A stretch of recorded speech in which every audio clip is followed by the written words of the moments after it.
Namaste. Today we are talking about how media narratives shape public opinion, especially on irrigation projects.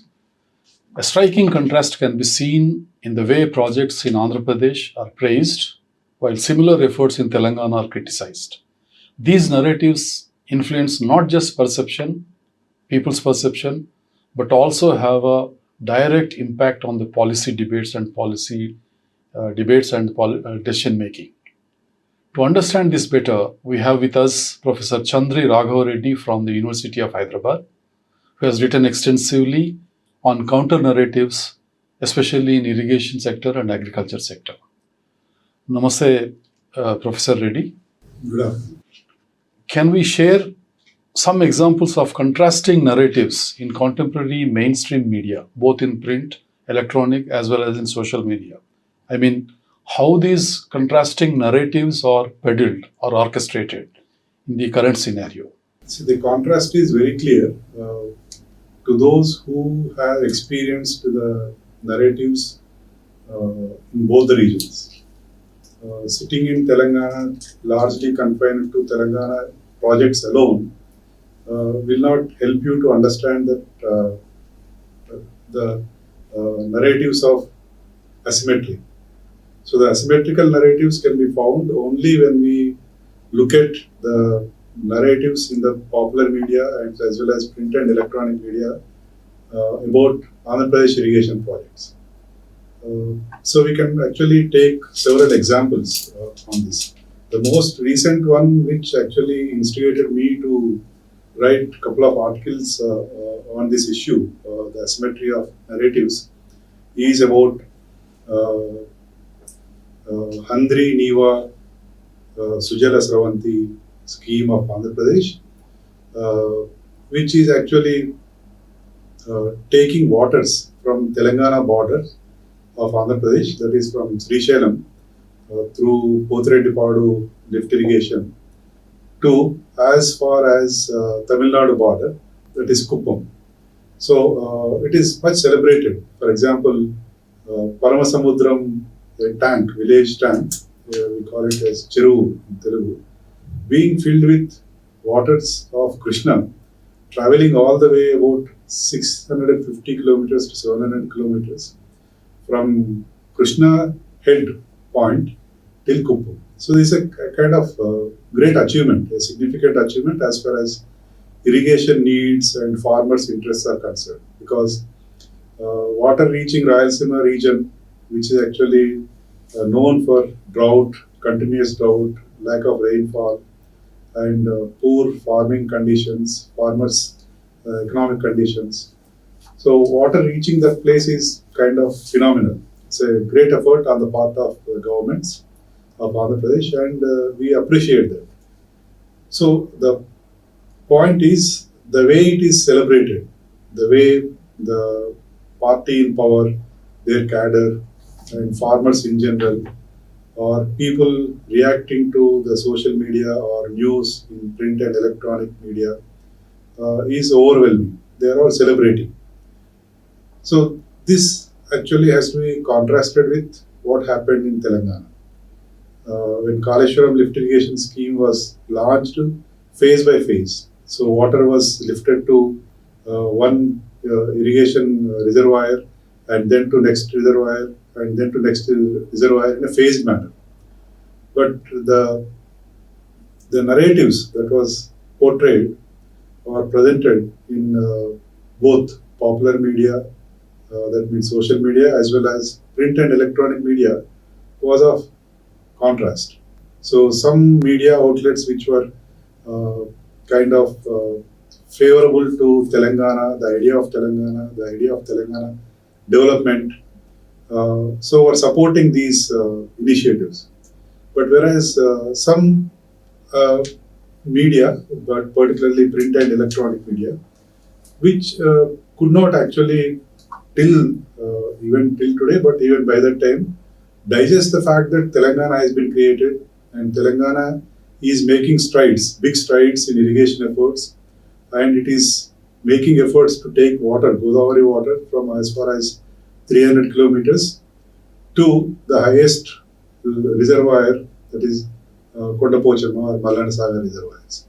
So this was, I did not find kind of overwhelming celebrations in popular media, that is print and electronic media, as well as social media. So this is, as I told you, because of the affiliations, either directly or indirectly, of different media houses with certain political parties, or the media houses located in Hyderabad but being controlled by people who have interest in Andhra Pradesh or who have vested interest in Hyderabad, were actually trying to project it as kind of an unnecessary project. So these elements have actually created different goalposts, different yardsticks, and different dimensions of criticisms against this project. Even if people were celebrating the success of these irrigation initiatives, perhaps the media was not highlighting them or amplifying them as they are doing in case of Chandri Raghava or any other project in Andhra. Is that true? Yes, exactly. So, essentially, when we talk about irrigation initiatives or the mega projects that were taken up in Telangana, the most conspicuous narrative that we can see is, they talk about cost factor, they talk about electricity, government has to spend so much, and they don't talk about the tangible or intangible results of the development, what we see. Water is not just for, say, giving water to a field, but there are many intangible benefits like Mission Bhagiratha. So what is your take on these things, this sort of intangible benefits not being shown by the media in its complete entirety? So this is a kind of peddled narrative highlighting the costs incurred in irrigating 1 acre of field. So by lifting water as low as 40 meters from Godavari and taking it up to 450 meters, it incurs huge expenditure on part of lifting by using electric pumps and all. See, the fact is, no government initiative, whether it is an irrigation project or constructing a medical hospital or a university, will give you outright tangible benefits.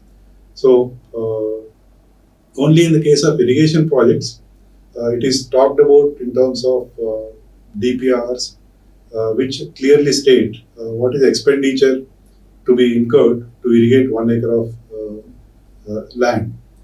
This is actually true to some extent in conventional, traditional models of irrigation projects.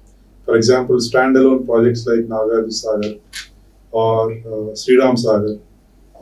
These are all standalone projects which have incorporated the ideas or the clear picture of the canals to be constructed and the water to be given for irrigation of fields, etc. So they will have an estimate, and accordingly they prepare and they calculate the costs to be incurred. But Kaleshwaram lift irrigation scheme is quite an innovative model, which India has never experienced before, or for that matter, world has not experienced.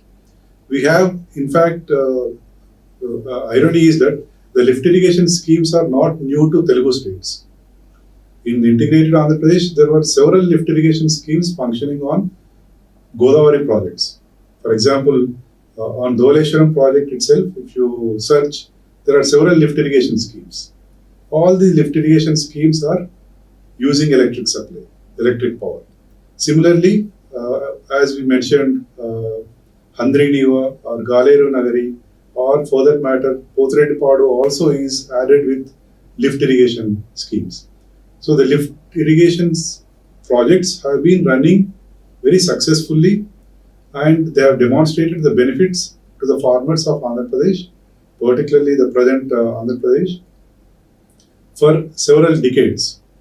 Since the inception of inauguration of Nagarjuna Sagar project, we can actually see that there are several lift irrigation projects on right canal. In fact, this was also very a point of contention between Telangana separatist movement, separatists and Andhra lobby, wherein the Telangana separatists argued that why is it that the left canal lift irrigation schemes are run by operated privately, whereas right canal lifts are operated by government. So lift irrigation is as such not a new idea. But Kaleshwaram, the magnitude of Kaleshwaram is enormous. It is nowhere these lift irrigation projects match Kaleshwaram. That's why we often call it refer to them as Bahubali pumps. Huge pumps and lifting waters to hundreds of meters and taking water to the highest altitude, and the cost actually incurred would end there, lifting waters to the highest altitude. But beyond that, all water will flow into Telangana hinterlands by gravity. In fact, we have experienced this in the last couple of years, wherein water reached from Malanasagar to Nalgonda areas, Suryapet areas by gravity. Even the interiors of Medak, water reached through rivulets by gravity. So this is one aspect. And another dimension is kind of an innovative design wherein flood canal is being used as a canal for irrigation. That means we are actually inversing the idea of canals. The flood canal is supposed to take water from the project during flood time and irrigate the lands, farmlands during flood when flood occurs. But the same canal was used in reverse by pumping waters from the lowest level, that is Medigadda, and pumping it to the project in what is that? Sripada Sagar, Ellampalli Sripada Sagar, and then taking to Mid-Maneru. From there, water actually flew back. That means water was flowing in reverse. So it's a kind of a very innovative idea, innovative design, and for which we cannot actually exactly pinpointedly talk in terms of number of acres being irrigated and the cost incurred. And the kind of intangible benefits we are talking about. I actually inverse this question, like with the Kaleshwaram lift irrigation scheme, since its inception in 2019, it was inaugurated somewhere in 2019, and since then, if you look at the statistics of Food Corporation of India, Telangana is continuously standing at second place or first place in terms of paddy procurement. So how was it achieved? That means Telangana lands are not unfertile, or Telangana farmers are not lagging behind in strength or courage or willpower to cultivate and produce more. But only thing is they were lacking water. So when we come to the impact of Kaleshwaram lift irrigation scheme, the first thing what we have noticed is that Mission Bhagiratha, the supply of potable water to every household, which no other state has done so far. Perhaps in independent India, Telangana is the only state that has been acknowledged by the central government also, that potable water is supplied to every household. That means that rural women who are traditionally been responsible for fetching water, they spend not less than 2 to 3 hours every day to fetch water from a distance. Yes. So that many hours of time has been saved for them. And when potable water is given, it has an direct impact on the health of the family. So that means that there are no more dysentery problems, no more water Fluoride disease problems, fluoride issue. Yes. Biggest thing is fluoride issue. Despite seeing such tangible benefits and intangible benefits like so much of emphasis on reviving the rural economy, despite all these things, the narratives say that it is a failed project. Yes. And the social media and the traditional media, of course, the media which is inimical to the interests of Telangana, they may be highlighting this thing. Perhaps they are in majority nowadays. But at the same time, Can you throw more light on this argument that has recently come up that cultivating paddy is wrong, that it is a water guzzler, that it increases the salinity of the land, that it is not advisable to cultivate paddy? Even they have gone to that extent. What are your takes on this? First, on this Mission Bhagirath, this was kind of, as a sociologist, I would say, one of the great achievements in independent India. 75 years of independence, at least one state, a bigger state. Of course, Goa is also somewhere close to us. But Telangana achieving drinking water to every household is a remarkable achievement. No other democratic country could achieve that, and no other state in India could achieve it. It's a remarkable achievement, and it's a part of Mission Bhagirath scheme and Kaleshwaram lift irrigation. Amazing program. And several such initiatives have been launched in Telangana government after formation of Telangana. I'm coming to the point of narratives and paddy. I will come a little later. But the other point to mention is like KCR Kids. Yeah. It is named after this popular chief minister, KCR Kids. But the point here is, it actually helped increasing institutional deliveries in rural hinterlands across villages, towns, and cities, because it offered them some incentive, and accordingly the health facilities also have been ramped up, and the maternal mortality rate has declined, and so it actually showed tremendous progress. But how researchers look at? So the point I'm coming to is, most of the research agencies still have a kind of cynical or negative view towards Telangana development. It's very unfortunate. Maybe that Telangana intelligentsia is not represented properly in all these institutions, but they would actually scoff it off. They would actually brush aside the kind of achievements Telangana made. But they point out some here or there, some elements which actually flash them as the highest or important points. For example, in one of the, I don't want to name the study or agency, so they conduct and they are known to be reliable and with the kind of systematic study they conduct. But one of the persons working in that suggested that when I was talking about KCR Kids Initiative and how it has helped people in rural areas, so he was highlighting only one point, that no, Telangana witnessed rise in cesareans. So he collected data from some sample somewhere near to Hyderabad districts, right? Yeah. Hyderabad or surrounding districts. And they highlight this particular fact. Cesareans have increased. But it's actually other way around. On the other way around. So they don't focus on the institutional deliveries and other issues. So there is a kind of, I feel there is not enough representation of Telangana intelligentsia or intellectuals across these platforms or agencies or institutes. It could be because of the historical reasons. But coming back to the paddy part, I actually question them. Can you dare to say the same thing to farmers in Godavari districts and Krishna Guntur regions? To stop cultivating paddy because paddy is contributing to greenhouse gases, contributing to climate change, and please shift over to other crops. Can they say that?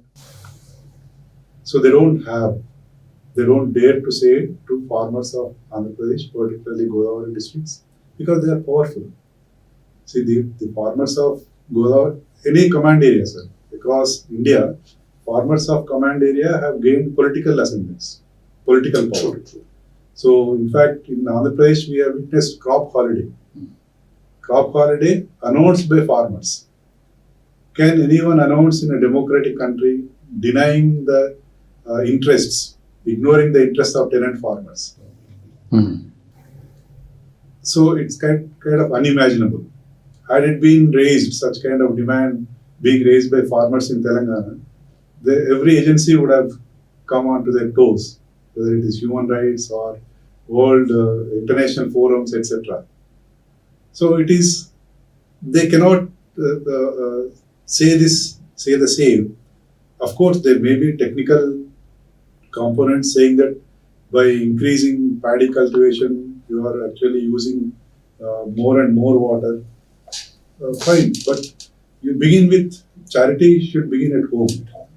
So they should start with those regions where they have been cultivating paddy for decades, or in Godavari districts for centuries. So let them diverse. And the other important fact is, yes, Telangana farmers are not crazy about paddy. In fact, we have seen several Kandasari sugar mills and producing sugarcane for decades, for many decades, right? But all these sugar mills have been closed because of several reasons. Provide the same facilities or same infrastructures or same support in terms of MSP to other crops. Farmers are willing to divorce. Oh, exactly. So it is not about asking farmers to stop paddy, but provide them alternative, incentivize. In command areas, when we talk about green revolution, in the context of green revolution, paddy production or food grain production did not happen just by providing water, irrigation water.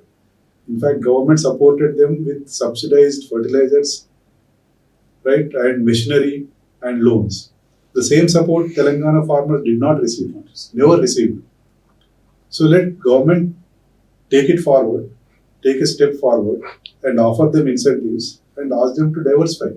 They are more than willing to. I don't think they are not going back. In fact, during BRS time, there was a concerted effort to convince the farmers to move over to other commercial products, and village-oriented industries were sought to be thought about, but it did not happen. So then, coming back to the Kaleshwaram issue, what do you think are the key outcomes? We have discussed to some extent about the outcomes of the Kaleshwaram lift irrigation scheme. What are the other outcomes of this Kaleshwaram scheme? When we take, I give an analogy, we take medication for a chronic disease. I think chronic is the highest form of disease, right? Yeah. For example, cancer. So as you take drugs, the results would not be overnight.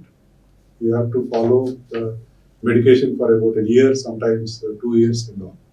So the effects to be witnessed takes long time. So same case, Telangana was actually facing a kind of cancer-like situation, particularly the Telangana farming community.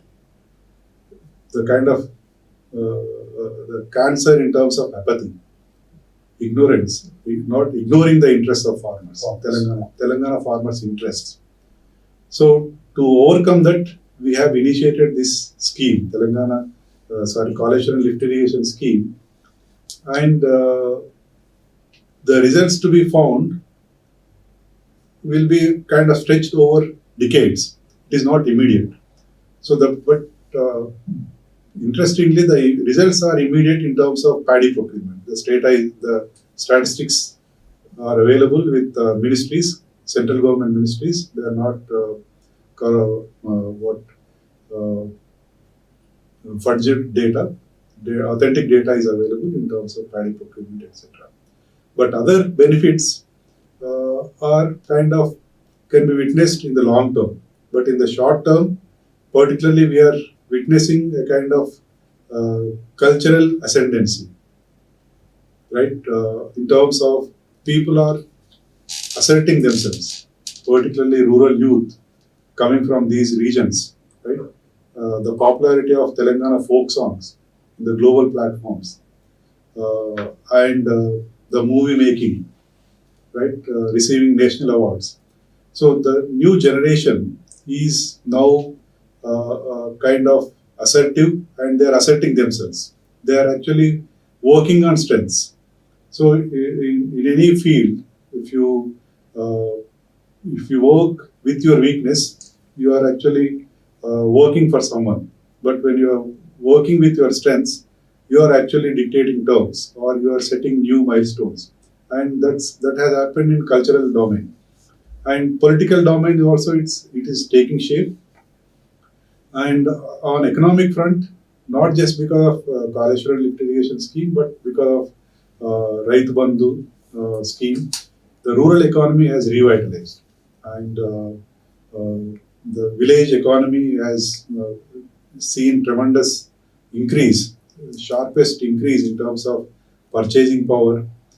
And today, the online shopping platforms have reached Telangana hinterlands like Amazon, Flipkart, are available even in interiors of Telangana. So the towns have seen phenomenal growth and kind of vibrancy has been created. And that's why people often who are familiar with rates of lands, they say that not up to almost up to 100 kilometers per acre land is not less than 25 lakhs. 25 lakhs. So earlier it was just before 2014, even just about 15-20 kilometers, the land cost was not more than 10 lakhs. So this actually are intangible benefits. And the long-term benefits, yes, we have to wait and watch how, and we have models like Krishna Guntur districts, which are ruling the state and even influencing country now in terms of political power, and Godavari districts, which were otherwise ruling. So this has to be seen in a long-term basis, maybe over a decade or 2 decades. Coming to this latest controversy about Banakacharla project, Andhra Pradesh government has been vociferously and steadily pushing for this Banakacharla project. What is your take on it?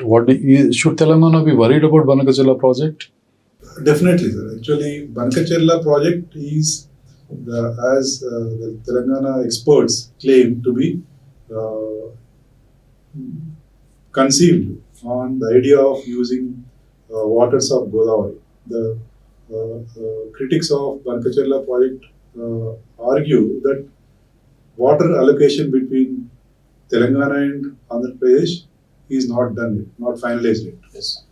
And utilization of Godavari waters just begun in Telangana. And by diverting Godavari water, you are actually claiming the first right before we complete our projects. So the kind of Banakacharla issue being taken up at this moment, some would argue, or some are arguing that it is to malign Kaleshwaram project and make Medigadda, which is the center of discussion or controversy, to be made redundant. So once this project is built, so that will be submerged and then water will be lifted. So in a way, it is actually to discredit the previous government, that the two governments of Andhra Pradesh and Telangana are going ahead with Banakacharla project. That's one dimension. Then another dimension is water allocation between two Telugu states after bifurcation is not done yet. That's another dimension. And the other argument is that any idea of using surplus water should actually start with the end point of any irrigation project in the series of dams built across the river. For example, the surplus can be assessed or analyzed only after the Polavaram project on Godavari.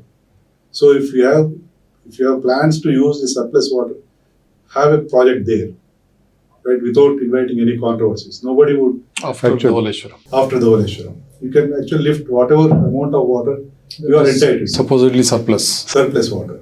But because Telangana farmers and experts are worried about, given the example of Pothireddy Pod. When Pothireddy Pod was conceived, it was the same logic they applied. We are utilizing flood water, surplus water, so why it should go waste to sea? So what it has actually started with 11,400 4,000 cusecs or so, or to 11,000 cusecs Canal has been widened so that it can Widened, pump more water. over a period. Yeah. So, given these kind of bulldozing of Telangana interests, now Telangana as a separate state can actually fight for its rights. That is, I think it's a legitimate right, and Andhra Pradesh government or experts from there should actually take Telangana interests into confidence, address these issues, and then they can go ahead with it. If you see this the Banakacharla project and vis-a-vis the Kaleshwaram lift irrigation scheme, the kind of arguments that are put forth to negate the benefits of Kaleshwaram or to besmirch Kaleshwaram project, this narrative is going on. But in respect of Banakacharla, this is not happening. Do you think that it is orchestrated again? Exactly. It's a very important point, and I think the people watching or who are not aware of this kind of contrasting narratives should understand this. See, in fact, rather than Banakacharla, I take Polavaram Exactly. project. Polavaram was conceived long back, maybe 3 decades back. But there is a consistent effort on part of every government, whichever party is in power. They were actually pushing the agenda of Polavaram project, despite opposition from environmentalists, activists across the globe. It has actually attained global attention also. Because policymakers, there is a unity of thought about Polavaram. Policymakers, political parties, Exactly. people in general, Polavaram has become a sentiment. Sentiment, exactly. So if you speak anything against Polavaram, they take it as personal offense. So it is actually very close. The way they orchestrate, the media dominated by Andhra, orchestrate Vizag steel plant. Right? It's kind of Andhra Hakku. See, the Telangana activists actually questioned them. Why you should say Andhra Hakku? Why not Telugu Prajala Hakku? They never use the term Telugu. It's only Andhra. So they kind of own it. And so they say that it's a kind of sentiment, and Polavaram has been, irony is that the dam actually washed away 3 times. Polavaram dam washed away in all different parties in power. When YSR CPO was in power, when Chandrababu Naidu party was when after formation of Andhra Pradesh, TDP formed a government, then Polavaram dam, Coffer dam was washed away. But the next government did not stop there. I did not call it as a failed project. Neither It continued corrective measures, right? Corrective measures. Neither it commissioned any inquiry, nor it went to court, nor it went on prosecuting the leaders. But it continued. Because Polavaram is a sentiment. No party can afford to take a stand against Polavaram. But the contrast in Telangana is that they can actually free-flowing criticisms against Kaleshwaram project. Most of the criticisms are unfounded and hypothetical. Yeah. They are on the kind of thin air. When the statistics data speak, but these critics actually produce a counter narrative or an argument completely on false Premises, yeah. false things. Yeah. So this kind of unity among parties or one stand, singular stand on Telangana irrigation projects is not there now. And media is catching on it, or sometimes the media with its own interest is also fueling to that thing, it is also fueling it. The best example I give you, those who viewers, those who understand Telugu, one particular popular paper, when recently Polavaram dam was also has given cracks, right? Yeah. Developed cracks. So that person puts the heading as Polavaram katta jarigindi. A very innovative term. We never use the term jarigindi. That means shifted. It never shifts. Dam cracks or gets washed away. So this is the way, this is how they picturize. The biggest failure also in the smallest or minutest words. In fact, even the photographs were shown from a very long distance, and a very minimal damage was shown in some photographs. Yes. Whereas sometime later, some other photographs came which showed the extent of damage to that Polavaram. Yes. And whereas Kaleshwaram, just one pillar or two pillars getting damaged, and that becomes the banner news for these media houses. And very interestingly, the kind of narratives, when we are talking about narratives, the same narrative which is going against Kaleshwaram, it is not there in Polavaram. Exactly. So this is how the narratives shape the public opinion, and people are led to believe that also. Even the intellectuals also, sometimes they get dragged into this. Yes. Because counter narratives are not emerging from Telangana across political parties. Basically, intellectuals should be guided by the interests of Telangana farmers. See, our new argument is building that any effort, even if you lay a single brick across Godavari to utilize its water, is a welcome step. Because there is no significant project in the last 6 decades. So now we should welcome any initiative, any small initiative.